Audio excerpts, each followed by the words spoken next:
Yeah, you gotta go. I don't know what happened, ladies and gentlemen. Welcome to Shitload of Dimes. I'm Chris. Matt. Oh, God, I thought you turned to dust. I thought you turned to dust. Oh, something just turned to dust. I'm so excited. I heard a large snap over there, and I thought you turned to dust. Hi, everybody. Let's start over. No, we're good. Just want to go from here? Yeah. Okay, welcome. Why not? There's nothing about our show that's like professional or like good Or non-spoilery. or non-spoilery. Exactly. Okay. Avengers Infinity War. Here we go.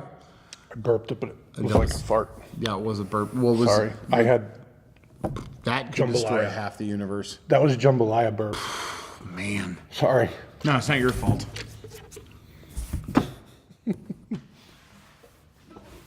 Hi, everybody. Hi, everybody. Welcome to Shitload of Dimes. Infinity War edition. Infinity War edition. Yeah. Man, what a fucking big movie. I mean, really. Huge, man. Just from beginning to end credits. The amount of characters that cross over. So I didn't get to grow up with comics. I didn't really have like family that was all into comics and everything. Yes, I did not. I had a lonely childhood. At one point in high school, I kind of wanted to start getting into comics. Yes. I thought it was kind of cool, and so Image comics were coming out. McFarlane. I think actually Spider-Man, they had started to redo Spider-Man. Well, McFarlane. And it was such a big thing that was happening, and it was McFarlane, and I got into it, and then I realized that there was this thing going on with Image Comics breaking off, Rob Liefeld, so all these things, Savage Dragon and Wildcats. This is actually Wildcats issue number 2 right there. That's awesome. That's Void from Wildcats. Where's Grifter? That's Void. I know, but where's Grifter? But this is Void. Well, it goes to 11. So, anyways, no Grifter? that's when I got into comics. So I didn't get to kind of grow up with sort of the naturalistic, Spider-Man and stuff like that. Like I watched Super Friends. I watched, the old Adam West Batman show. The Hall of Justice. I remember going and seeing all the Batman movies in the theater, that Tim Burton had done and all the other shitty ones that came out after. Schumacher, fucker. I've always liked the superheroes. I've just never really known about them like you have. Yeah. So you have a different kind of perspective to all this. I'll admit I'm not as big of a comic book nerd as a lot of my friends are, but I do know the highlights, and Infinity War and Infinity Gauntlet is one of those stories. I mean, it was one that kind of encompassed all of the Marvel universe at the time.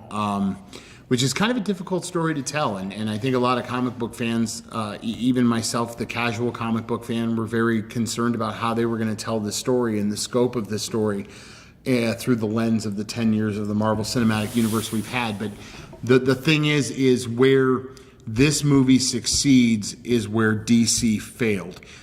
And just hear me out on this. So DC decided they wanted to rush their universe together, and they shoved us, Man of Steel. Then they did Batman versus Superman, where they introduced Wonder Woman, and then immediately was Justice League was in production.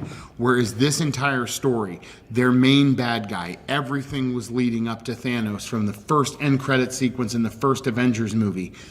Everything in the last 10 years has led to this movie. And what is so great about it is I was actually with someone today, and we were talking a little bit about Avengers Infinity War, and he hadn't seen it yet because he was a little bit tired of Robert Downey Jr. being in everything. Iron Man being very centric to the cinematic universe. And he said, the thing that bothered me the most is that Robert Downey Jr. was in Spider-Man. This movie pays that deal off. With Tony Stark being Peter Parker's surrogate father figure, that story pays off. With Thor being a little bit more humorous and going into the cosmic direction. Well, and also finally dealing with pain of loss. Yeah, absolutely. Absolutely.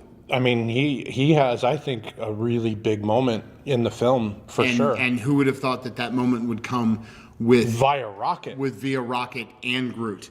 Absolutely. And the fact that was the other great thing about this movie is we've had the Guardians together, we've had the Avengers together, we've had all of these different groups in some way or form together, and this movie found a way for them to actually be, and I'm going to say it, disassembled. And they put different groups together. There was synergy. There was, but there were different groups together. Like we There was this great moment with Thor and Rocket. There was also one of the best moments in the movie, as a matter of fact, I will tell you right now, it's Emily's favorite moment with the Winter Soldier and Rocket. She thought that was great. I'm going to get that arm. It was just, there was just some really great things that happened. I am Groot. I am Groot. I am Groot. And then I am Steve Rogers. It was an elective in... But I am Steve Rogers. Yeah. But when Thor said it was an elective, there were a lot of really good comedic moments, and it was actually really refreshing to see how these characters would interact with each other in the world. But at the same time, go ahead. The Marvel Universe, I think itself has been really well put together because they didn't try to establish, I think, what Christopher Nolan did with Batman. Right, they've always had a different tone. Figured out a way to literally incorporate real superheroes and real actual villains into a real world. Right. And I think what Marvel has done is they didn't. For instance, and I'll give you a really good example of this.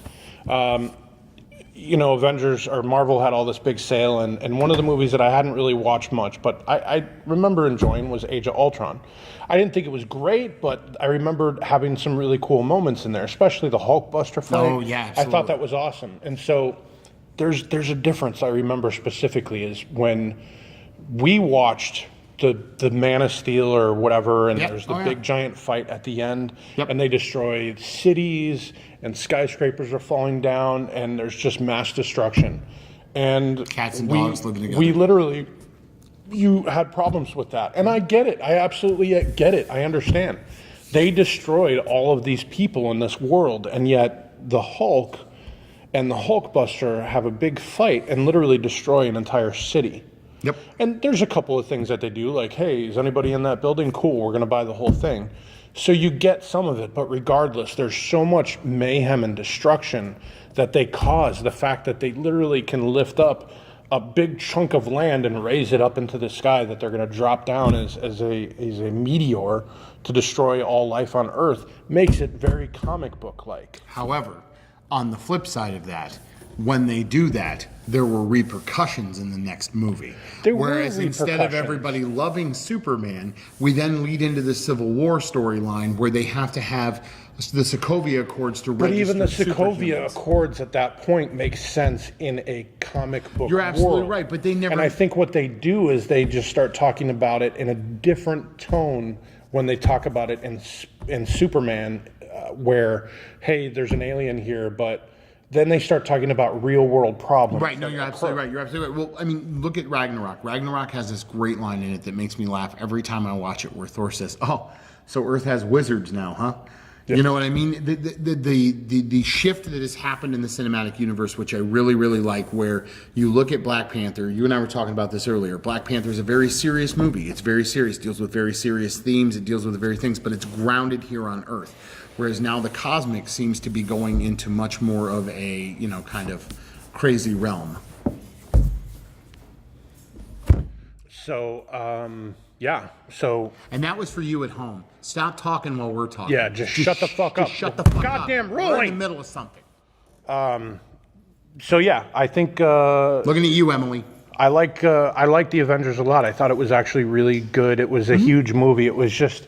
It was, I had mentioned the idea of Image Comics early on in this, because the point I was trying to get to was understanding crossovers and how big crossovers were. I just remember hearing about things in comics that happened years ago as being this big, massive thing because they're now about to start crossing over these characters that have never met these other characters in another book and blend them together.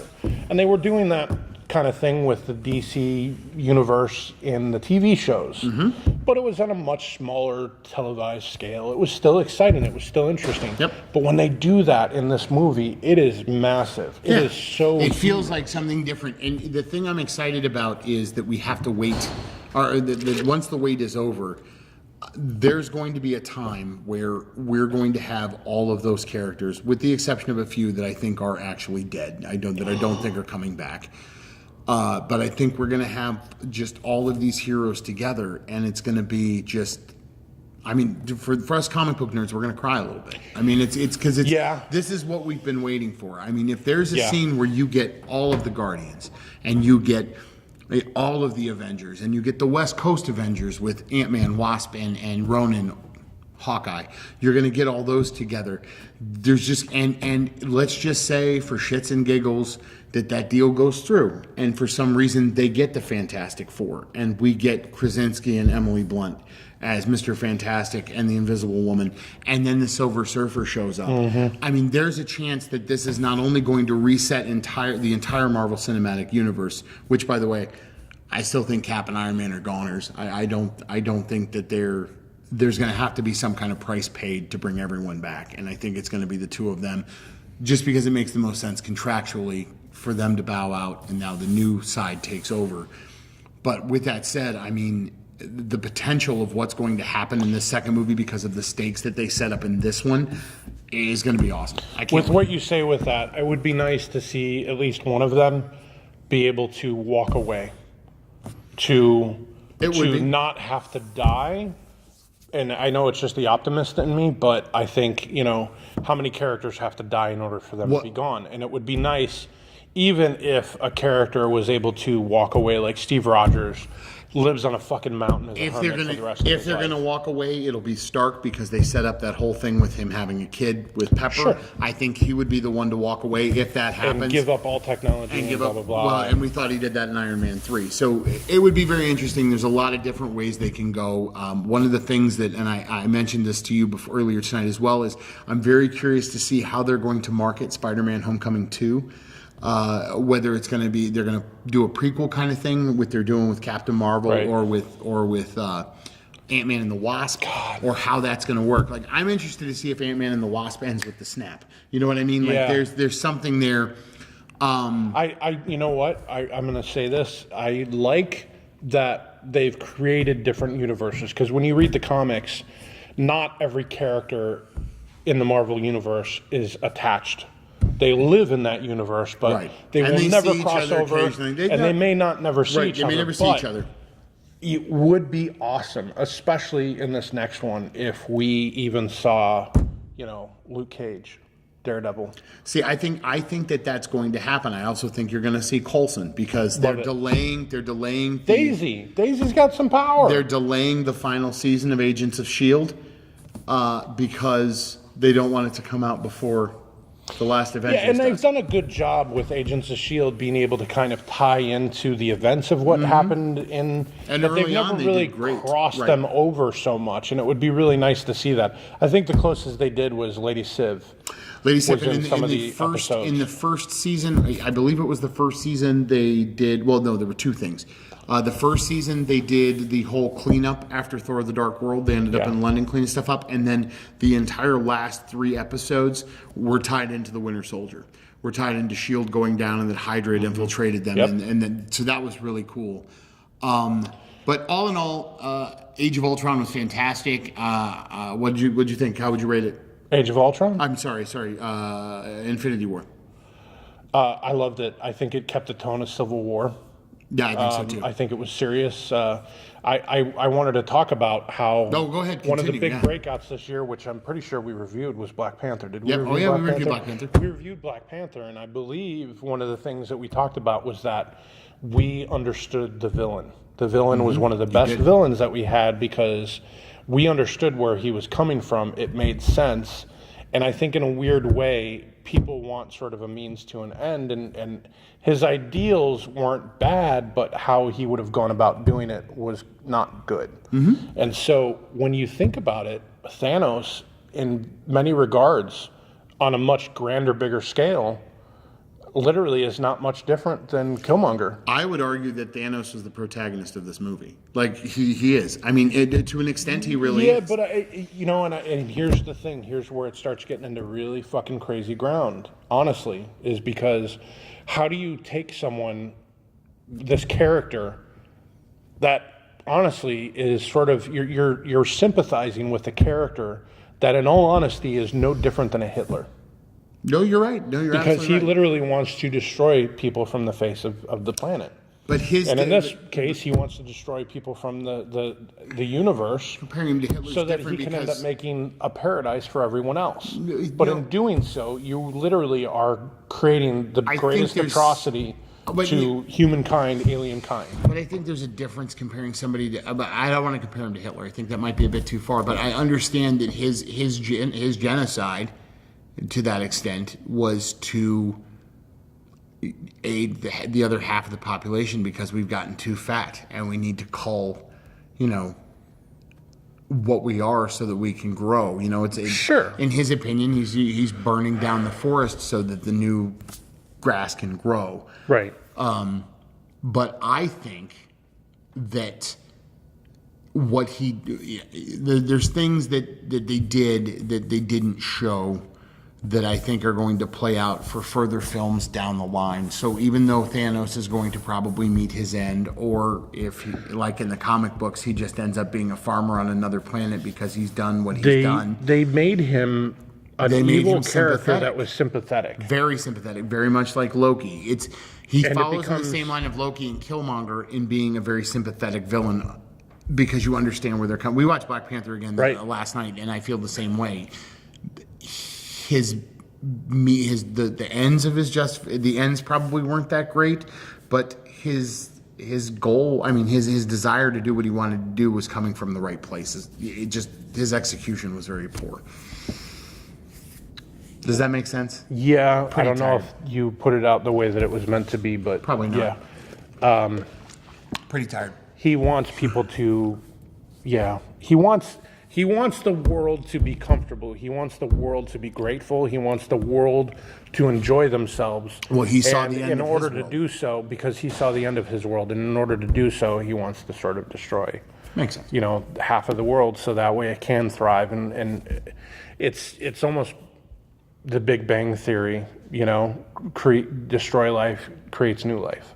I look at it this way. We have our yard, right?